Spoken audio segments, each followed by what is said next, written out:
Hey guys, it's Brittany. Welcome back to the world of creepy cinema, which seems to be the place for your hidden gem recommendations and very strong opinions lately. So let's just go ahead and dive right in with our part two of the 31 Days of Horrorween.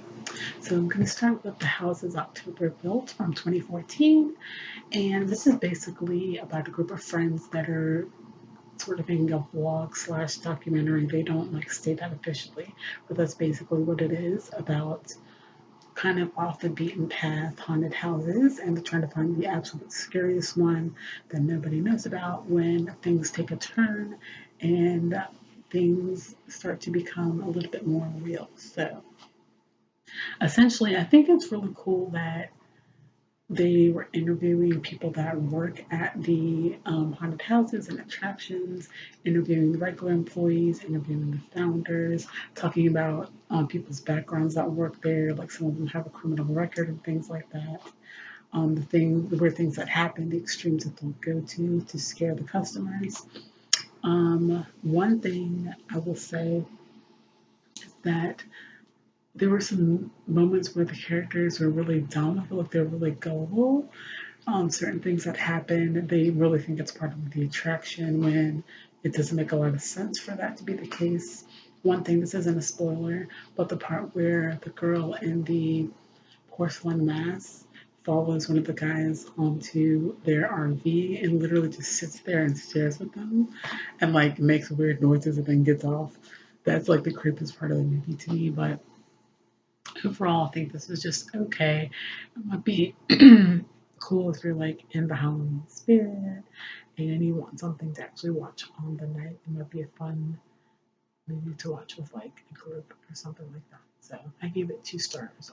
Next, I watched Apostle from 2018, directed by Gareth Evans, starring Michael Shannon, and this is a period piece cult horror movie, which is kind of right up my alley. Like I love cult movies. I like a good period piece, like The Witch, that's in the horror genre. So that's basically what this is about. This guy is trying to save his sister from this religious cult. Things take a turn, and I don't want to give away the ending, but it kind of sets it up for a sequel, which I, if like the same director was to take it on, I would check it out.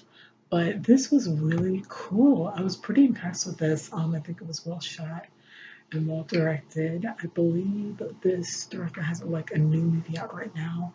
I'll put it on the screen somewhere so I look it up. But this was really cool. I thought the lead did a good job. I think his name is Dan Stevens, and I think that it feels like an epic movie, but it's not super long, which is cool. So it's really paced well, and I would definitely recommend this. I gave this 3.5 stars on Letterboxd. Next, I watched Insidious from 2010, directed by James Wan. This tagline, in case you don't know what it's about, I feel like this is pretty popular, but it says, a family discovers that dark spirits have invaded their home after their son inexplicably falls into an endless sleep. When they reach out to professionals for help, they learn things are a lot more personal than they thought. So yeah, there's a little bit of a twist. It's more for the third act. This, first of all, it stars Patrick Wilson, who I love. I just became such a fan of his after season 2 of Fargo. I thought he was so freaking good in that show. And then, of course, The Conjuring, which upon first viewing, I really liked. And he was good in this as well. It also co-stars Rose Byrne. And overall, I thought that this was okay. It wasn't great. I wouldn't necessarily rewatch it. I am kind of interested. I think there's 2 other sequels, 2 or 3. I am kind of interested in how the other ones would turn out, the way that they set it up. Um, let me know. You guys let me know in the comments if you've seen the first one. If you think I should check out the second one, if you've seen the whole thing, which one is the best. I've heard that this first one is actually the best. So since I only gave this 2 stars, I don't know if I'll check out the other ones, but let me know otherwise. I'm dying to hear what you guys think. What Keeps You Alive from 2018, directed by Colin Minahan, who also directed Things That Sounds Right, which is on Shudder right now, which I have not seen, but it's like a completely different plot than this. So I'm kind of interested to see how that would change my opinion on him as a director, because this movie. All right, so basically it's about a lesbian couple who takes a vacation for their 1 year anniversary, and things kind of go to crap after that without spoiling anything. So I think that this was a really interesting movie because it seemed promising at first, um, but the character development drove me insane. The protagonist that you're supposed to root for does the dumbest things, and I was so annoyed with her by the end of the movie. I almost kind of felt like I wouldn't be mad if she ended up getting herself killed because of the choices that she made. It was incredibly frustrating. I think that they also ended it in a way that sets it up for a sequel. In my opinion, I think that they could do it. It would be a stretch, but they could do it. Um, Also, I kind of feel like these little the choices that he made in a couple of the scenes where one of the characters gets injured, it's kind of like, I don't know, I feel like they're trying to make it more intense or something. It was weird. Just he paid you some really weird angles and things like that. But I honestly, I gave this like 1.5 stars. I did not like this. I would not watch it again. However, like I said, I would check out some of his other work. So, The House at the End of the Street from 2012. This stars Jennifer Lawrence, and it's basically about this mom and daughter who moved into a new neighborhood where something sinister took place in the house across the street. Things take a turn after the teenage girl played by Jennifer is befriended by one of the neighbors. And this is a movie that I felt like I had seen before, but it had been years. I don't know, something about it just felt really familiar to me. Um, it co-stars Elizabeth Shue, and I thought it was okay. I feel like it kind of saw the twist coming. I don't know if that was because I had seen it before or not, but I will say there's some things that did stand out to me. There were some cool little elements and twists that I did not see coming, which was cool. And I think this was a PG-13. I feel like it was a PG-13 horror. I gave this 2.5 stars ultimately. So it wasn't terrible, but it wasn't great. So kind of in the middle. This does co-star Max Terriot from Bates Motel, which is one of my favorite shows of all time. If you guys are looking for a good show to get into for spooky season, I highly recommend that. It's fantastic. Tone Deaf, directed by Richard Bates Jr. from last year. This is essentially about a millennial who, after a breakup and losing a job, decides to take a vacation, moving from the city to the rural part of the state. And things take a turn when the person that he rents a house from has sinister intentions. So this movie was a horror comedy, which I did not know going into it. You guys know, well, I don't know if you know, but I think I'm kind of putting out there at this point that horror comedies are really, really hard to please me with. Um, so I do like that the main character, even though she was like your typical millennial, she wasn't obnoxious. It was actually like kind of relatable and cool. Um,